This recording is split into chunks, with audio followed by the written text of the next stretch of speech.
In an industry plagued by live service flops, soulless cash grabs, and franchise fatigue, with the likes of Halo 6, Assassin's Creed 14, and Elf-World Adventure 12, Capcom, with its historied reputation, has remained a beacon of hope in the gaming landscape. They've released banger after banger, and it's my humble opinion that the rest of the industry ought to take notes. The recently released Resident Evil 9 stands as a prime example of what players are truly craving. It sold 5 million copies in 5 days. That's like 7 million copies a week. We need to return to high quality experiences, tell great stories, and not stray so far from franchise foundations. Capcom demonstrates that you can still throw in some spice without completely reinventing the wheel, especially when they retroactively add microtransactions. People really love it when they do that. Resident Evil 9, the 9th main entry in the Resident Evil series, epitomizes exactly what players are looking for. And before you comment, it's the 10th main entry? You're forgetting Resident Evil 0? Well, idiot, Google AI clearly states that there are 9 numbered entries and all 10 games are listed, including Resident Evil 0. Checkmate. This video aims to break down exactly what lessons other AAA game companies could learn from Resident Evil 9 and Capcom at large. A reflection on what developers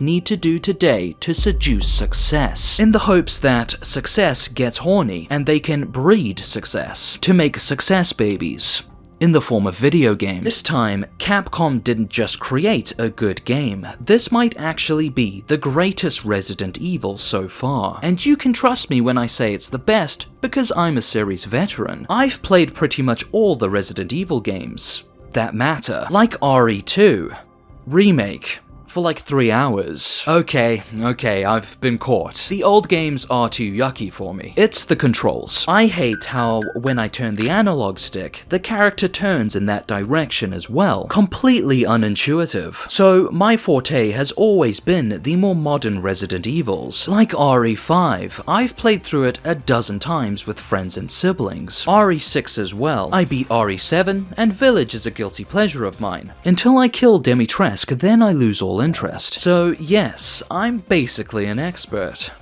I lied, I didn't beat RE7. Before we go any further, this is your one and only warning. There are spoilers ahead. I strongly recommend you buy the game first, put it in your backlog, and never play it. You're the modern consumer. You don't have the time to enjoy things. Just watch my video. It'll be quicker, and infinitely less gratifying in the long run. Right, what makes Resident Evil 9 so great in this gaming climate? Reason 1. No Unreal. Let's get the obvious out of the way. Requiem is an instant classic because it wasn't developed on the Unreal Engine. In a world full of Unreal Engine slop, Capcom defied industry expectations and instead developed the game on the real engine.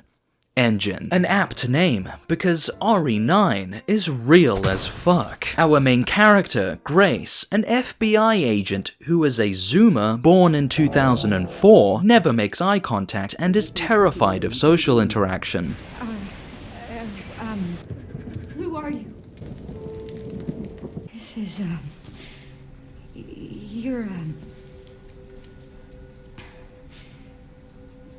No, that's not what I meant.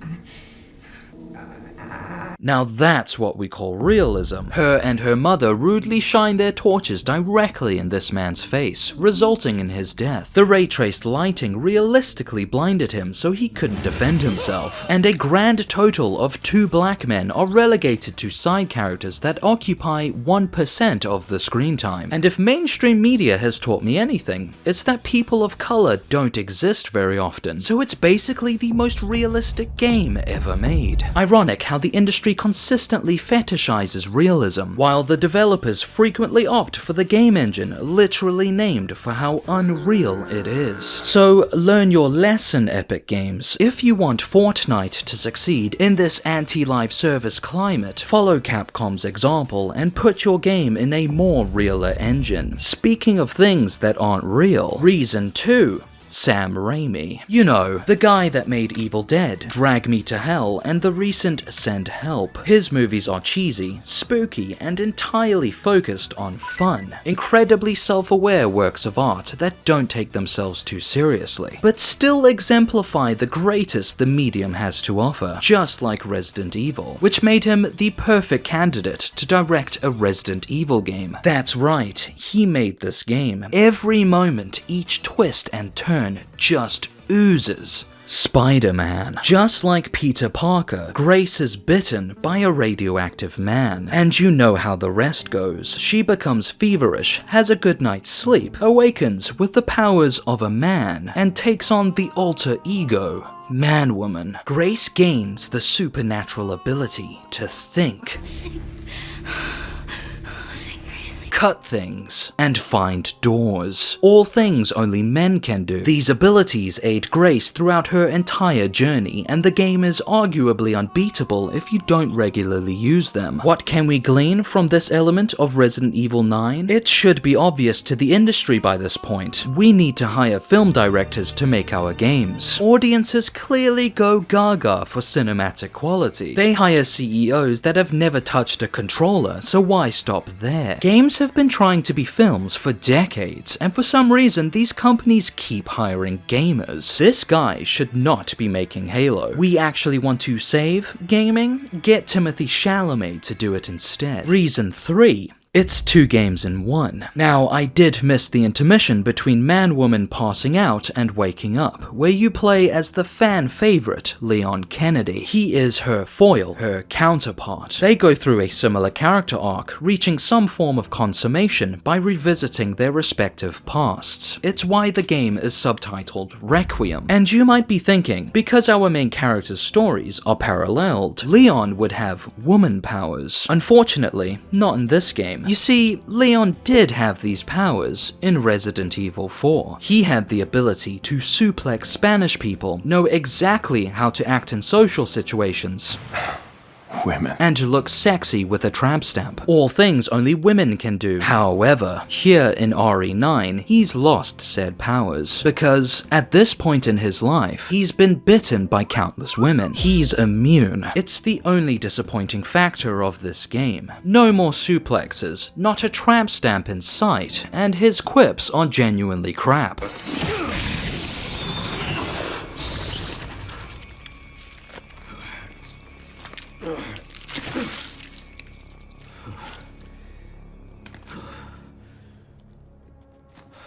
Our Raccoon City hospitality. Leon is no longer the friendly neighborhood woman man. Before you call this a transphobic allegory, I feel the need to emphasize that this is about superpowers. These characters' genders are unaltered. The spider that bit Peter Parker was a heterosexual male, and he remained a lesbian the whole time, so don't get it twisted. The point is, although Man-Woman and Leon are on the same path, their journeys are completely different, creating starkly separate experiences. It's 2 games in 1. These elements of RE9 are a brilliant source of inspiration for the wider industry. The 2 people genre of game won Game of the Year as recent as 5 years ago, and has been a staple in the Resident Evil franchise since the second game in 1998, so they're kind of ripping themselves off in this instance. But they take it a step further by technically having 2 separate genres at play, survival horror and action horror. My advice here is, FIFA, if you really want to make a successful game for once, just throw in ping pong or something. I know, brilliant suggestions, Yaffs. The industry would be in good hands if you were the supreme leader. But chances are, this video won't reach a lot of people. I'm what they call a small channel with big channel energy. If you believe this is keeping you well informed, intellectually stimulated perhaps, you know what to do. Like, subscribe, hit the bell, but only if you plan to lay awake at night thinking about me, and check out my other videos. Reason 4.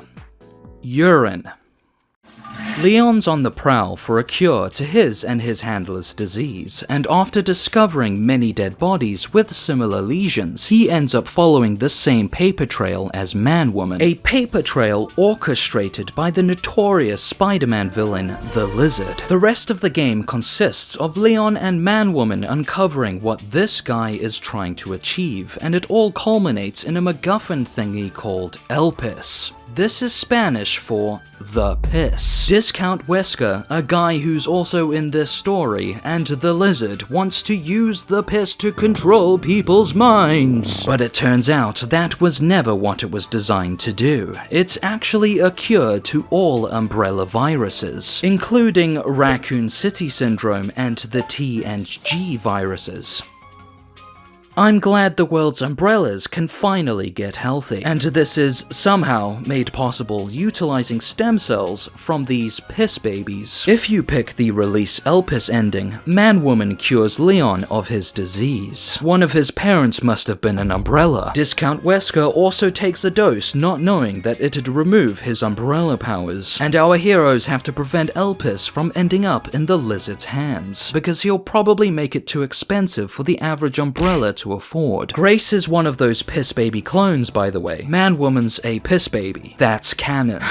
Frankly, I don't understand what about the story resonates with people so much, but it's clearly related to piss. So let's investigate. In order to get to the bottom of this, we need to determine how piss affects the average person, then work our way to gamers. If you weren't aware, piss is funny, and according to this 2024 study by YouGov, with the use of consumer metrics, they deduce that 24% of British adults like toilet humor. If we compare this against gamer demographics, it shows just over half of the UK's population plays video games, and since January of this year, 12% enjoy horror. If a quarter of adults find pee chuckle-worthy and half the population at large is a gamer, that means 40 to 50% of all gamers are into urine. Sorry, I don't make the rules. That's what the math indicates. And if you know anything about sales metrics, that's a huge untapped demographic, and only the horror genre is catering to it. It's no wonder the 7th generation was dominated by piss filters. Bring back the pissing brute from Halo 3, Timothy. Unlike what we just spoke about, Resident Evil 9's gameplay is the shit. Which brings us to reason 5. The gameplay is the shit. Beyond uncovering the mysteries behind Elpis, our doe-eyed duo must face classic Resident Evil trials and tribulations. There are keys to find, monsters to kill, and inventories to manage. But where RE9 deviates is in the man-woman segments, where you inject Redditors with purple flurp. I'm beginning to notice a trend. I did videos on Cyberpunk 2077, Silent Hill F, and Metal Gear Rising. In all three, something kept cropping up. It seems the games that sell well are very, very sexist. Capcom just couldn't help themselves but center the gameplay of their female protagonist around a myriad of juices. Man-Woman's gameplay is really wet. The intense blood splatter and actual buckets of blood aside, Man-Woman uses liquid as a weapon constantly. There's the aforementioned purple fleur, acid bottles, Molotov cocktails, and the blood extractor she uses to craft it all. There's even a section where you have to avoid being liquidated by a giant industrial mulcher, and you go down a water slide afterward. Man-Woman segments are Splash Mountain. Leon sections have similar amounts of blood, but that's all. No liquid-based weaponry. And the second half of the game, exclusive to Leon, takes place in the driest looking area in the world. I guess now that we're here, we can talk about Leon's gameplay, and I'd say it speaks for itself. Have you ever played Mirror's Edge? Well, it's like if Mirror's Edge and Mirror's Edge Catalyst were mixed together, put in third person, had the parkour removed, given a different visual style and completely different gameplay. It's like Fortnite if it was more arousing and 10 times less responsive. It's like the treatment for the symptoms of virginity. Not the cure, mind you, that's an important distinction to make. I'm sorry, I'm struggling to put this into words. What I'm trying to say is that Leon's gameplay is so good, it's as if a game designer made it. How did you pull this off, Sam Raimi? So what wisdom can we derive from Resident Evil 9 and its design philosophy? Well, two things. Number 1, hate women again, and number 2, don't make Mirror's Edge. Finally, the thing I either miss out entirely or neglect until the very end because it isn't a real art form. Reason 6, the music. I'm going to be honest, I don't remember a fucking thing about the soundtrack, other than one standout vocal performance. So as far as my critique can go, this will be the only track I'll highlight, and here it is.